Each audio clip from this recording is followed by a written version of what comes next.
네, 안녕하십니까. 김애녹 청년입니다. 저는 오늘 이승만과 메가더 장군의 공통점에 대해서 스피치 진행하도록 하겠습니다. 메가더 장군은 먼저 1880년 미국 아칸소주 리틀록의 병영에서 태어났습니다.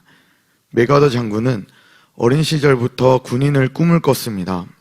할아버지는 남북전쟁의 영웅이셨고 아버지는 미국 스페인 전쟁과 미국 필리핀 전쟁의 영웅이셨습니다. 그래서 자연스럽게 메가더 장군은 이 어린 시절에 글을 읽거나 쓰기도 전에 말을 타고 총을 쏘는 법을 먼저 배웠습니다. 어머니의 성함은 메리 메가더였는데요. 1898년 메가더 장군은 미 육군사관학교 입학시험에 떨어지게 됩니다. 불합격하고 좌절했었지만 어머니가 그 전문가분들을 강사로 모시고 그 어머니의 피나는 헌신 덕분에 다시 입학시험에 합격하게 되었고, 그 이후에 신기한 것은 그 육군사관학교의 꿈에 다시 도전하여서 결국에 육군사관학교의 수석으로 졸업을 하고 곧바로 유럽 전선에 투입이 되었습니다. 전장에서 또한 수많은 활약을 하며 훈장까지 받은 그가 나중에는 장군으로 진급하게 되었습니다. 1918년 7월 11일 임시군장이 되었습니다. 그때 나이는 38살이었습니다. 미국에 유학 중이던 육사소위 이승만 대통령과 메가더 장군의 그때 만남이 있었습니다. 1937년 장교의 딸 패션 디자이너 진 메가더와 결혼을 하였습니다. 그때 나이는 57세였습니다. 그 후 1년 뒤에 아더 메가더라는 아들을 낳았습니다. 1938년 1월 1일 대장이라는 그 계급을 은퇴를 할 때쯤 달게 되었고, 그때 나이 58세였습니다. 1941년 7월 27일 정규군 중장이 되었습니다. 다시 복귀한 것입니다. 그리고 1941년 전시 대장, 1944년 전시 원수, 그리고 1946년 다시 원수로 은퇴하였고 1950년 유엔군 사령관으로 임명되었습니다. 그때 당시 나이는 70세였습니다. 1950년 6월 25일 6.25 전쟁이 터지자마자 그 4일 후에는 이승만 대통령의 연락을 통해 메가더 장군의 유엔 연합군이 29일, 그러니까 4일이 지나고 들어오게 되었습니다. 이승만 대통령과 메가더 장군이 서로 목숨의 위협이 있을 때 서로 도와주는 관계였다는 것을 증명할 수 있는 것입니다. 인천 상륙 작전이 1950년 9월 15일에 있었는데, 먼저 첫 번째로 데이터로 보았을 때 실패 확률이 너무 높았습니다. 거의 90% 가까이 되었습니다.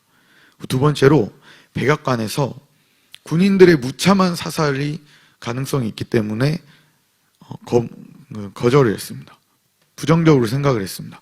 세 번째로 참모들이, 주변에 메가더 장군의 참모들이 비난하며 그것은 당신이 스스로 영웅이 되고 싶은 영웅 심리가 아닙니까? 이런 비판까지 나왔습니다. 그러나 메가더 장군이 그럼에도 불구하고 독실한 신앙인이었던 그는 어느 날 성경을 보면서 깨달음을 얻게 됩니다. 여호수아서 6장에 적진의 허리를 치는 여리고성 전술을 보고 모두가 반대하던 인천 상륙 작전을 9월 28일 서울 수복을 하면서 성공하게 됩니다. 그래서 메가더 장군과 이승만 대통령의 공통점을 찾는 것이 사실 쉽지가 않았습니다. 그럼에도 불구하고 찾아보았을 때 첫 번째로 이승만 대통령과 그 메가더 장군이 인천 상륙작전이랑 또 유엔군 연합군 6.25 전쟁에서 활약할 수 있었던 것은 첫 번째로 그들은 나이가 적지 않고 나이가 많았습니다. 70세 그 정도 되었던 나이였는데, 그럼에도 불구하고 하나님께서는 나이에 불문하고 모세처럼 70세, 80세에도 반드시 사람을 쓰신다는 것을 기억하시고, 나이가 많은 사람도, 나이가 적은 사람도 나 나이가 어리기 때문에 하나님 쓰시지 않을 거야, 이런 거짓 메시지들은 모두 다 정리하시기를 바랍니다. 두 번째로 이들은 독실한 크리스천이었습니다. 성경을 보고 이 인천 상륙 작전을 결단한, 모두의 반대에도 결단한 메가더 장군처럼 한성 감옥에 갇히고 또 배제학당에서 공부했던 그것을 또 미국 유학으로 또 하면서 자신의 지성을 하나님께 헌납한, 모두 반납한 이승만 대통령처럼 이 두 사람 모두 독실한 크리스천이었습니다. 뿐만 아니라 이 공산주의 사상에 대한 의로운 분노가 두 사람 다 있었습니다. 두 사람 모두 이 공산주의 사상에 대해 타협하지 않는 모습을 볼 수가 있습니다.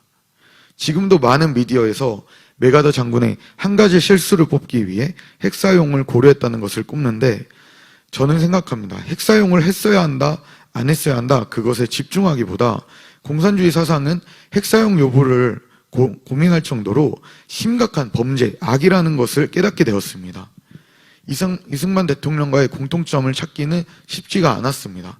그렇지만 이승만 대통령 또한 휴전협정을 끝까지 체결하지 않았던 것은 미래의 공산주의가 오늘날처럼 심각하게 나라의 존재를 위협할 것을 투시했다고 볼 수가 있습니다. 저도 계속 스피치를 준비하면서 안토니오 그람시의 진지전을 늘 기억을 합니다.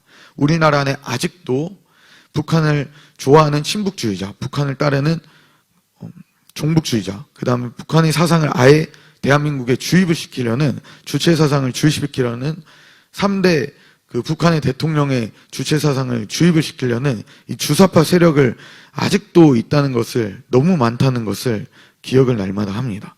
그래서 우리가 더욱 조직하고, 그리고 다음 세대 청년들을 계속해서 교육해 나가야 한다는 것을, 꼭 그것이 우리나라 안의 청년들의 사명이라는 것을 기억하시기를 바랍니다. 그래서 끝으로 1962년 웨스트 포인트에 메가더 장군에게 실바누스 세이어상을 수여했습니다. 그때 메가더 장군은 82살이었습니다.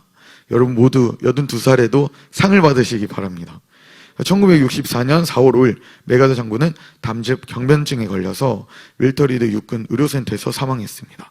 그리고 또 한 가지, 이승만 대통령도 이 90세 나이에 병상에 요양원에 누워서 이렇게 편안하게 잠을 자면서 사망하게 되었는데요.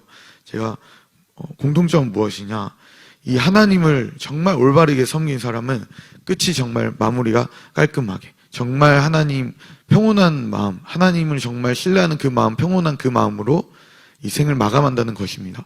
여러분 모두 하나님께 80세, 90세까지 쓰임받고 평온한 마음으로 하나님을 마주하는 저 여러분 되시기를 기도하면서 오늘 스피치는 마치도록 하겠습니다. 감사합니다.